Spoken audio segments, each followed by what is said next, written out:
Have you ever wondered about the time and date of Christ's return? Well, you're not alone. Throughout history, many have pondered this very question.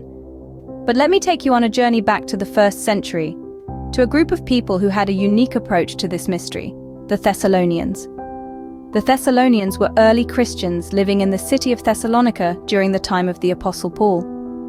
What set them apart was not their attempt to pinpoint the exact date of Christ's return, but rather their focus on being prepared for it. Paul, in his letters to the Thessalonians, spoke of Christ's return not as an event to be calculated, but as a sudden transformative moment that would take his followers from earth. He referred to this event as the Day of the Lord, a day that would arrive unexpectedly, like a thief in the night. This concept, the Day of the Lord, holds significant weight in Christian eschatology. It signifies not only the return of Christ, but also the divine judgment on those who reject salvation through faith. This day, Paul warned, would arrive suddenly, catching those unprepared off guard. The Thessalonians took this message to heart.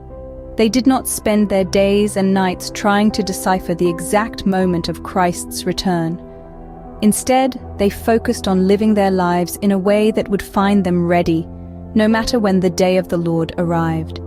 Their approach was not about prediction, but preparedness. In the end, the Thessalonians' approach to the time and date of Christ's return teaches us a valuable lesson. Rather than trying to decipher the unknowable, they chose to focus on what they could control: their faith, their actions, and their readiness for Christ's return. So to wrap it all up, the Thessalonians were not preoccupied with determining the exact time and date of Christ's return. Instead, they were more concerned with being ready for that day, whenever it might come. They believed in the sudden and unexpected return of Christ, a day referred to as the Day of the Lord. This day would not only mark Christ's return, but also the divine judgment on those who had rejected salvation through faith. Their approach is a reminder for us all that preparedness trumps prediction. That living a life of faith and readiness is more important than trying to decipher the exact time and date of Christ's return. Because as Christ himself taught, no one knows about that day or hour.